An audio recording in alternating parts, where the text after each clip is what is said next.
Olá, amigas e amigos da Associação Espírita Kardecista Casa do Caminho.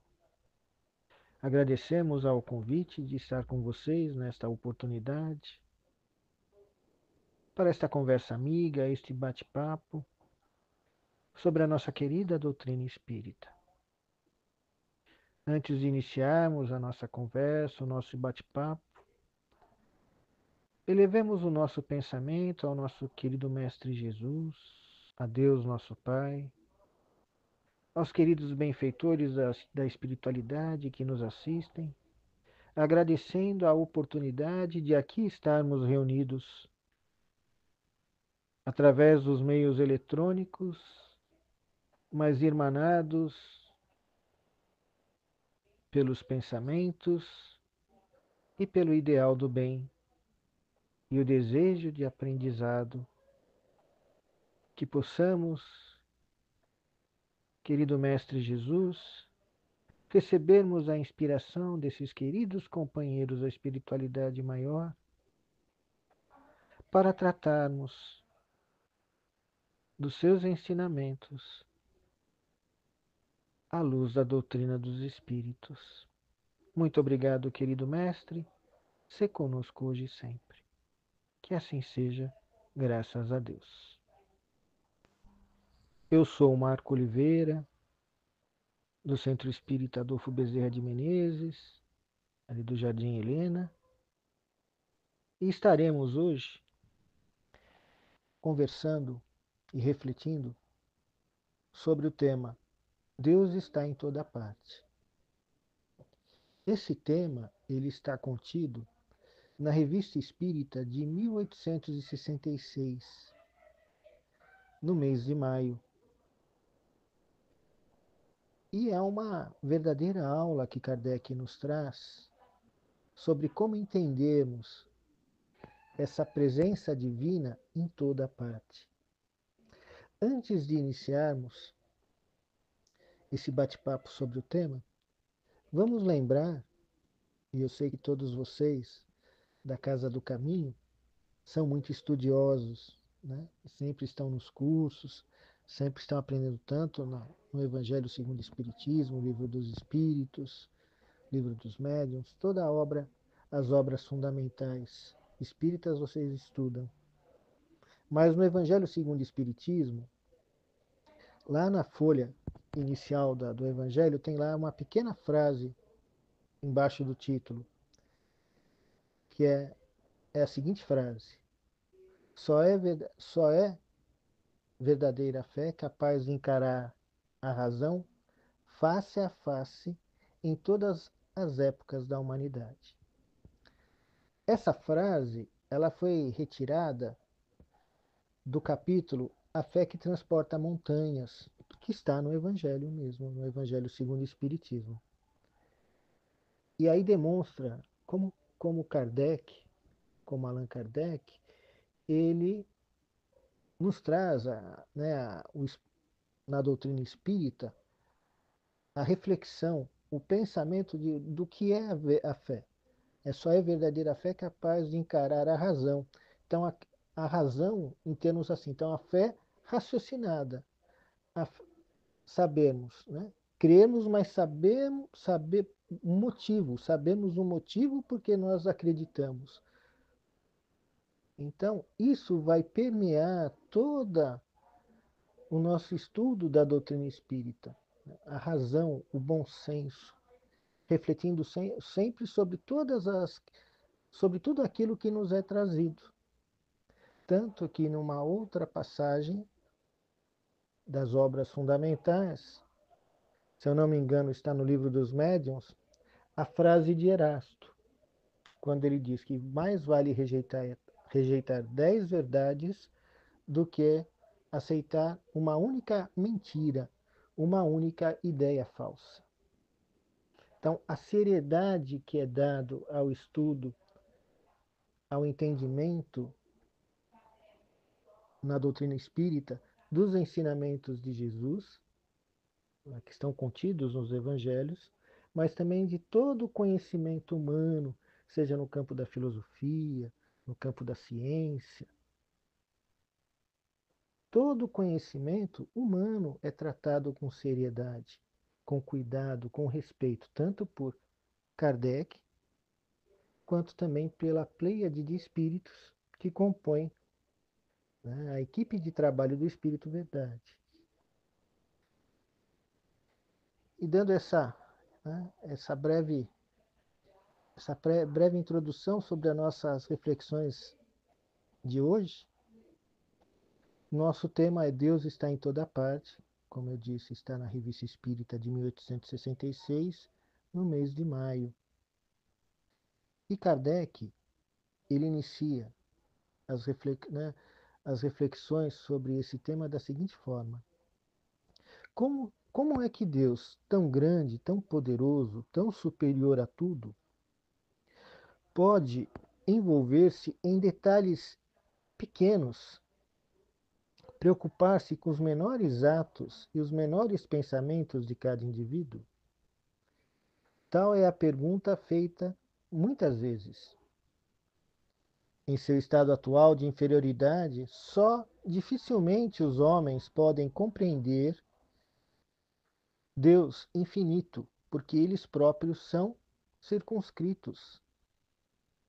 Nós somos, né, pequenos, limitados, e por isto, o configuram. Né? Então, por isso, nós, homens, configuramos Deus como circunscrito e limitado. Representando-o como um ser circunscrito, dele fazem uma imagem à sua imagem, né? A nossa imagem. Então, nós vemos a figura de Deus à nossa imagem, um Deus antropomórfico, né? Um Deus à imagem humana. Nossos quadros, que o pintam com traços humanos, contribuem para alimentar este erro no espírito das massas, que nele mais adoram a forma do que o pensamento. É, para a maioria, um soberano poderoso sobre um trono inacessível, perdido na imensidade dos céus, e porque suas faculdades e suas percepções são restritas. De quem essas faculdades e percepções são restritas? As nossas, as humanas. Né? Nós pensamos, então, quando ele fala eles, somos nós. Eles não compreendem que Deus possa ou se digne a intervir diretamente nas menores coisas. Na impotência que se acha o homem de compreender a essência da divindade, não pode fazer senão uma ideia aproximada, auxiliado por comparações necessariamente muito imperfeitas, mas que ao menos lhe podem mostrar a possibilidade do que à primeira vista lhe parece impossível. E aí Kardec, ele vai passar a nos mostrar, né, através da noção de fluidos. Então, ele vai começar assim: suponhamos um fluido bastante sutil para penetrar todos os corpos. É evidente que cada molécula desse fluido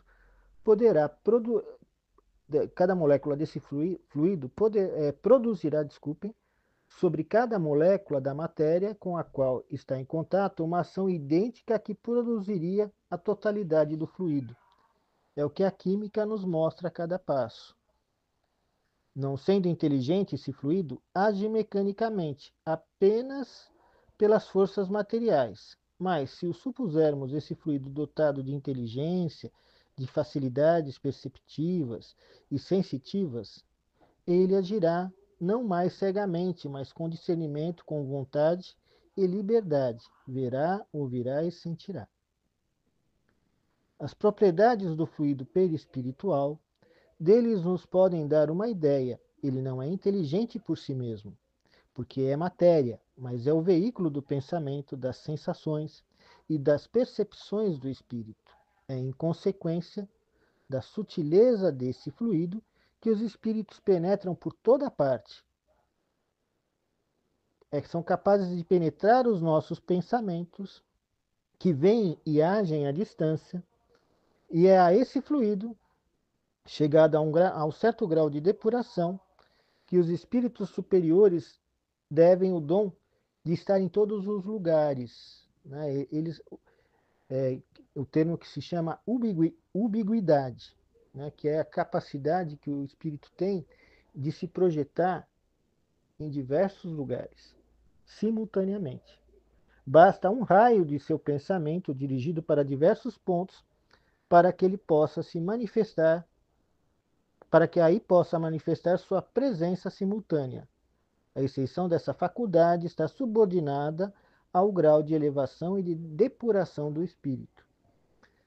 Então, Kardec vem nos trazer aqui, né? Ele está falando sobre Deus está em toda parte. E ele fala, né? Ele inicia falando que nós, na nossa ainda concepção restrita, porque somos seres limitados, somos seres finitos, né? Nós ainda temos, né?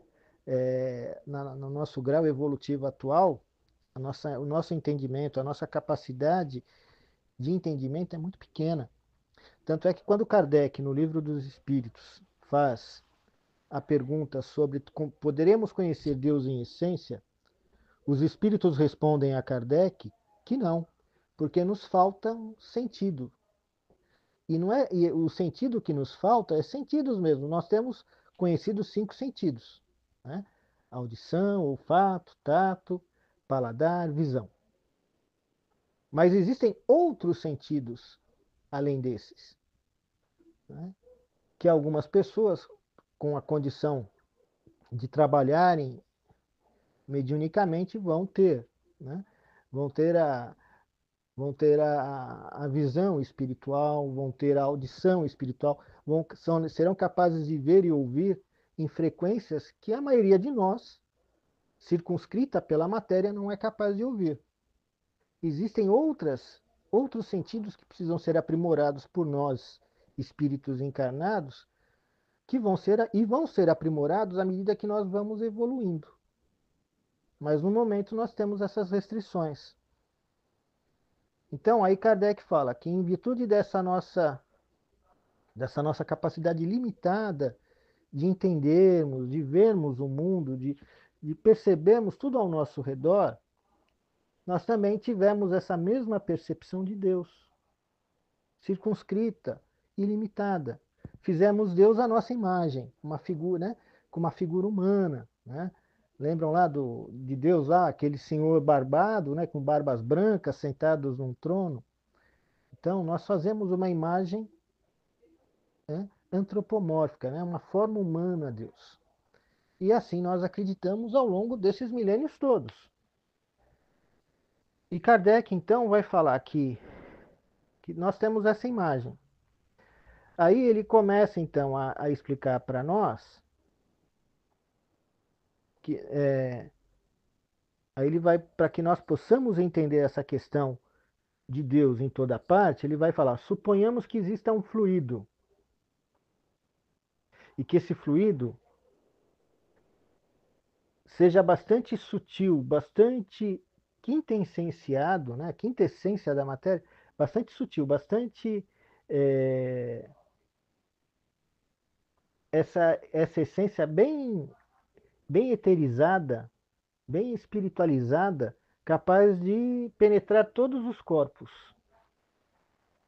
É evidente que cada molécula desse fluido produzirá sobre cada molécula da matéria com a qual entrará em contato uma ação idêntica. Então, ela vai estar, esse fluido ele vai estar em contato com essa matéria e vai estar, então, é, se relacionando com essa matéria, né? A partir do momento que ele penetra esses elementos, ele vai estar, né, tendo uma relação, como ele coloca a questão química, né? Uma relação química. Então, eles vão estar atuando um sobre o outro. Ele fala que não sendo inteligente, vai ser só aspecto material. E aí ele usa, né, as propriedades do fluido perispiritual, que compõe o nosso perispírito.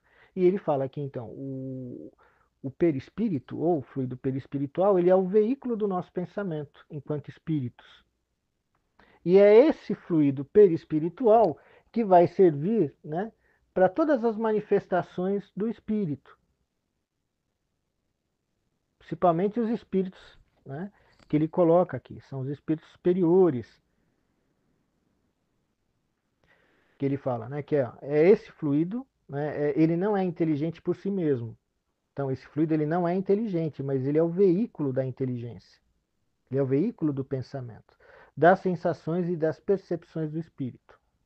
É em consequência da se utiliza desse fluido que os espíritos penetram, né, eles vão entrar então, eles vão verificar, eles vão ler os nossos pensamentos, vão ver as nossas ações, vão influenciar, né, o meio em que vivem através desse veículo, desse fluido. E eles falam, né? Isso é à medida que ele é mais, à medida que os espíritos são mais elevados, a capacidade deles se projetarem o pensamento, projetarem até essa capacidade de ubiguidade que Kardec coloca aqui, que é a capacidade de estar simultaneamente em diversos lugares, é como o Sol. O Sol está num único lugar, mas ele irradia seus raios por toda parte. O espírito, principalmente os espíritos superiores, são capazes de transmitirem o seu pensamento, através da transmissão do seu pensamento, da irradiação, irradiarem o seu pensamento, eles conseguem atingir diversas partes simultaneamente. Tudo isso para explicar o quê? Que nós, seres limitados, que somos homens e mulheres encarnados na matéria, somos mais limitados ainda. Fora da matéria, enquanto desencarnados, à medida da nossa capacidade evolutiva, à medida que nós, né, da nossa evolução espiritual, somos capazes, de maior ou menor grau, exercemos toda essa gama, né, de, de relações, de projetarmos o pensamento, de entrarmos é, e vermos o pensamento alheio, né, de atuarmos, né? Aí a gente entraria em uma outra parte do livro dos Espíritos, que é a segunda parte do livro dos Espíritos, mundo espírita ou dos Espíritos, e a influência dos Espíritos sobre os nossos pensamentos, né? A questão 459, né? Os Espíritos influenciam em nossas vidas, né? Em nossas existências, em nossos pensamentos, e aí a resposta dos Espíritos, sim, muito mais do que imaginais. Geralmente são eles que vos dirigem. Então, isso é a capacidade nossa enquanto espíritos. Mas, Marco, por que você está falando tudo isso? Deus está em toda parte. Deus nos criou. Ele é o Criador. Primeira pergunta de O Livro dos Espíritos. O que é, né? Que é Deus? Não é o que. É que é Deus. A inteligência suprema, causa primária de todas as coisas. Se nós, enquanto espíritos, criaturas dele, temos essa capacidade, o que dirá Deus? E é aí que Kardec vai trazer para nós, né, que da mesma forma que nós utilizamos o fluido perispiritual, que é o fluido que compõe o nosso perispírito, para exercermos todas essas ações ao redor de nós, o Criador, que criou tudo, ele criou todo o universo e todas as criaturas. Então, haveria um fluido que Kardec coloca aqui como fluido divino, né, o fluido universal, que seria então a, onde todos nós, né, estamos envoltos nesse fluido, e o Pai, né, Deus, ele utiliza desse fluido para estar em toda parte. Da mesma forma que o Espírito usa, dentro das capacidades limitadas dele, ele age dentro do ambiente, da esfera de ação que ele tem, limitada, mas ele atua através desses fluidos, nosso Pai, Criador, Deus, ele vai agir através desse fluido universal e ele vai estar, né, em toda parte, através desse fluido. E nós estamos, né, envoltos nesse fluido. Então Deus, o pensamento divino, o pensamento do Criador, vai estar envolto em tudo. Então ele vai estar, como diz lá, né, nós não conhecemos Deus em essência. Isso está lá na primeira parte do Livro dos Espíritos, nas primeiras questões. Nós não conseguimos compreender Deus em essência, porque nos faltam sentidos. Conhecemos Deus através dos seus atributos. Ele é soberanamente bom e justo, ele é onipotente, onipresente. O que é onipresente? Ele está presente em tudo. E como é que ele está presente em tudo? Nessa explicação de Kardec na Revista Espírita, aqui nesse tema, Deus está em toda parte, ele explica que é através, né, utilizando esse fluido que a tudo envolve. Então, ele, através desse fluido, desse veículo que é esse fluido universal, esse fluido que ele coloca, esse fluido divino, ele está em toda parte. E aí ele até usa para explicar esse raciocínio aqueles dizeres de Jesus do Evangelho, né, que Jesus fala que que Deus está em nós como nós nele.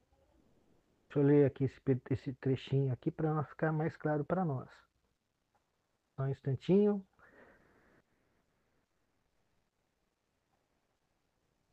E tudo o que ele está fazendo aqui são comparações para o nosso entendimento, não é exatamente isso, tá? Como ele coloca aqui, ó. O fluido perispiritual não é o pensamento do espírito, mas é o agente intermediário desse pensamento, como é o fluido que o transmite. De ele está, sob certo ponto, impregnado e na impossibilidade em que nos achamos de isolar o pensamento, ele parece não fazer senão um com o fluido, assim como o som parece ser um com o ar, de sorte que podemos, por assim dizer, materializá-lo. Do mesmo modo que dizemos que o ar se torna sonoro, poderíamos tomando o efeito pela causa, dizer que o fluido se torna inteligente, mas não é isso, tá? E ele fala: seja ou não seja assim, o pensamento de Deus, isto é, que ele haja diretamente ou por intermédio de um fluido, para a facilidade de nossa compreensão, representamos esse pensamento sob a forma concreta de um fluido inteligente, enchendo o universo infinito, penetrando todas as partes da criação. A natureza inteira está mergulhada no fluido divino. Tudo está submetido à sua ação inteligente, à sua previdência, à sua solicitude. Nenhum ser, por mais ínfimo que seja, deixa de estar, de certo modo, dele saturado. Assim, estamos constantemente na presença da divindade. Não há uma só das nossas ações que possamos subtrair ao seu olhar. Nosso pensamento está em contato com o seu pensamento. E é com razão que se diz que Deus lê os nossos mais profundos refolhos do coração. Estamos nele como ele em nós, segundo a palavra de Cristo. Para estender sua solicitude às menores criaturas, ele não tem necessidade de mergulhar seu olhar do alto da imensidade, nem de deixar a morada de sua glória, pois essa morada está em toda parte. Para serem ouvidas por ele, nossas preces não necessitam transpor o espaço, nem serem ditas com voz retumbante, porque incessantemente, incessantemente penetrados por ele, nossos pensamentos nele repercutem.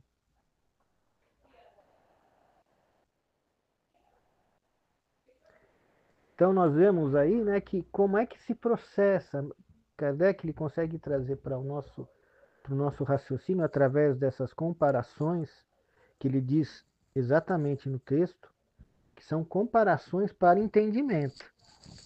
Não é que se processam dessa maneira, mas é uma forma de nós tentarmos entender como isso se processa, né? Esse entendimento dessa ideia que Deus está em toda parte.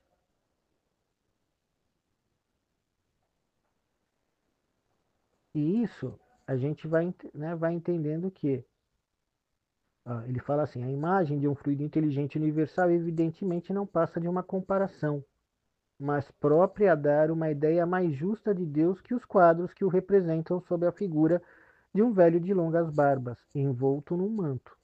Não podemos tomar nossos pontos de comparação senão nas coisas que conhecemos. E por isso que dizemos diariamente o olho de Deus, a mão de Deus, a voz de Deus, o sopro de Deus, a face de Deus.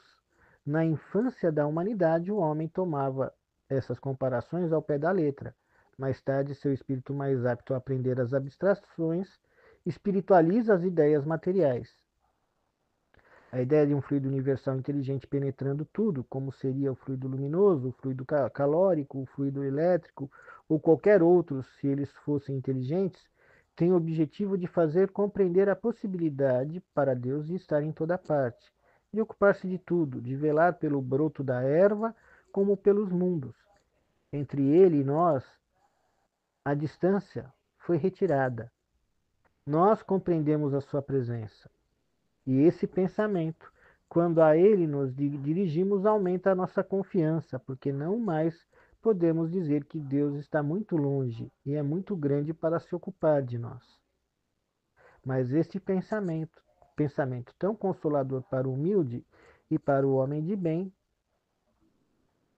é muito aterrador para o mal e para o orgulhoso, endurecidos, que esperam a ele subtrair-se graças à distância a que de agora em diante sentir-se-ão sob a influência do seu poder.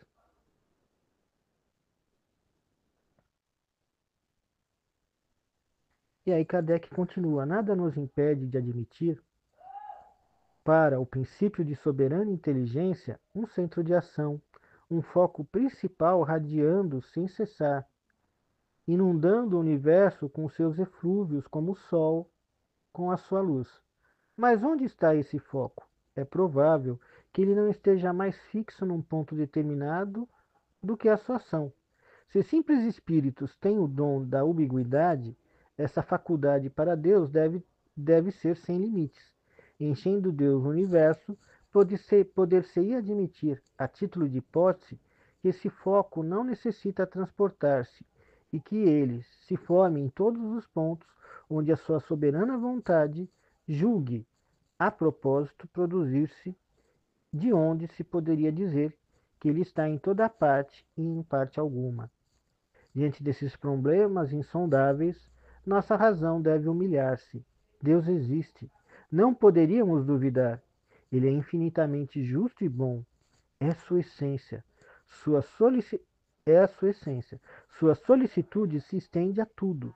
Nós o compreendemos agora, incessantemente em contato com ele. Podemos orar a ele com a certeza de sermos ouvidos. Ele não pode querer senão o nosso bem. Por isso devemos ter confiança nele, eis o essencial. Quanto ao mais, esperamos que sejamos dignos de compreendê-lo. Então Kardec ele encerra dessa forma, né, com essa frase: quanto ao mais, esperamos que sejamos dignos de compreendê-lo. Porque hoje nós ainda não somos capazes de ter essa compreensão.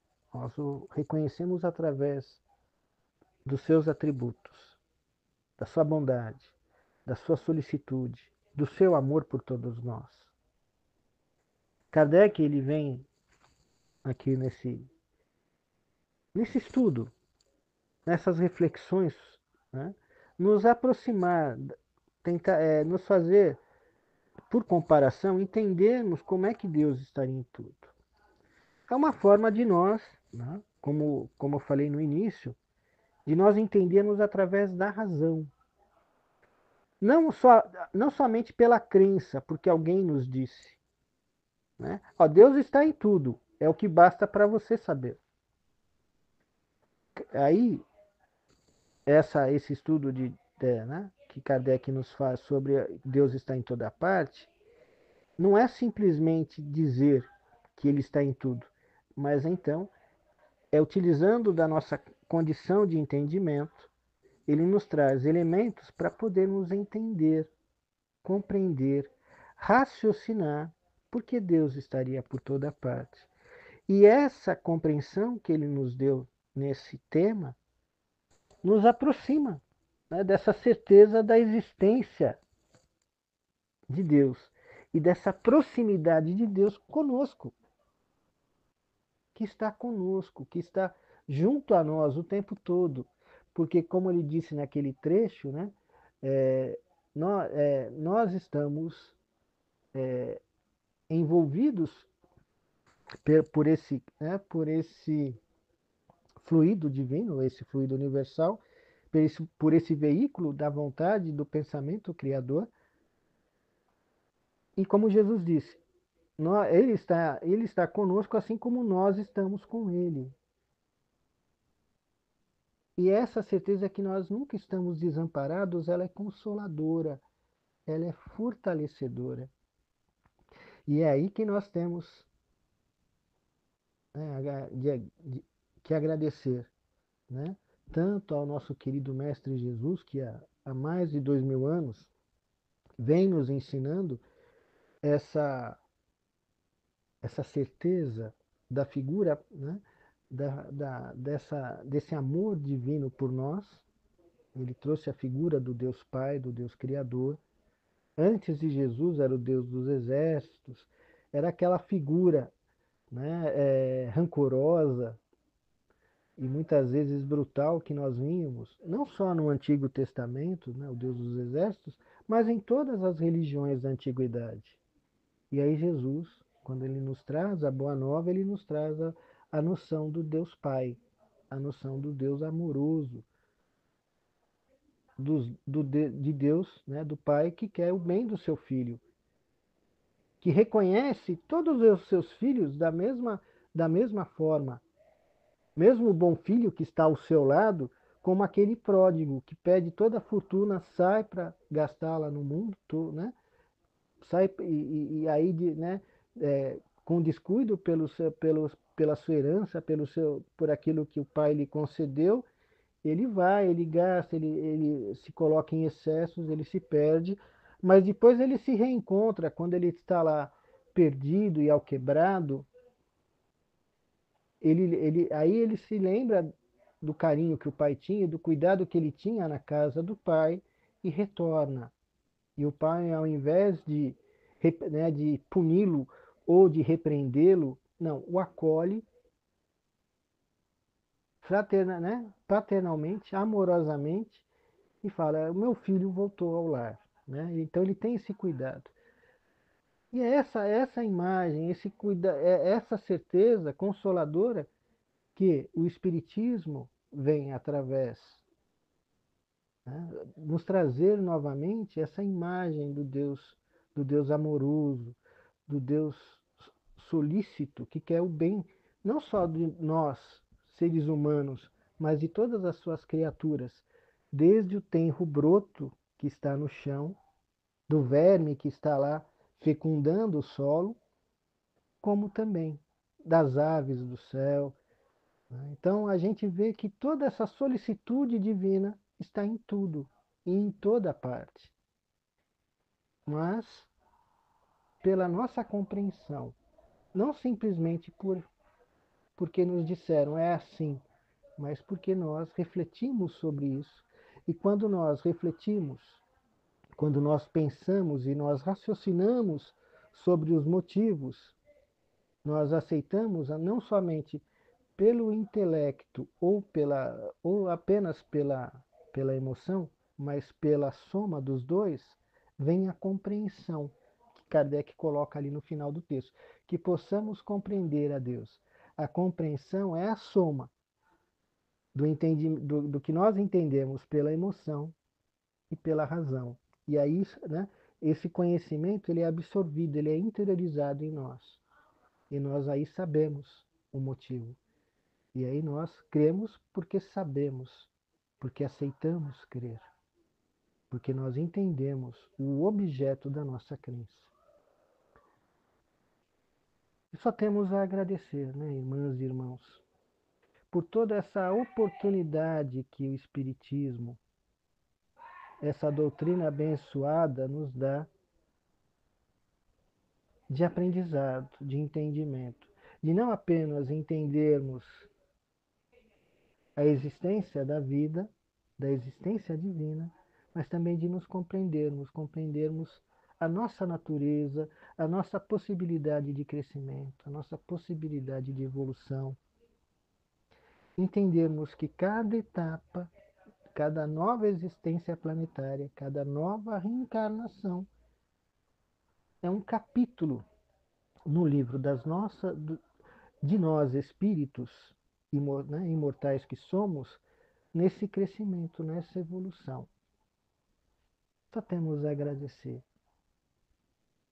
ao Pai por haver nos criado, por nos ter dado o dom da vida, ao Divino Mestre Jesus pela oportunidade que nos dá de estarmos matriculados na escola terrestre, pela oportunidade que nos dá de estarmos reencarnados nesse momento de tantos aprendizados, de tantas transformações, agradecendo a oportunidade de termos podido abeirarmos do Espiritismo, estudá-lo, compreendê-lo e aplicá-lo às nossas vidas. Pedimos a força, o entendimento, a compreensão para que cada dia possamos sermos melhores hoje do que fomos ontem e amanhã do que somos agora.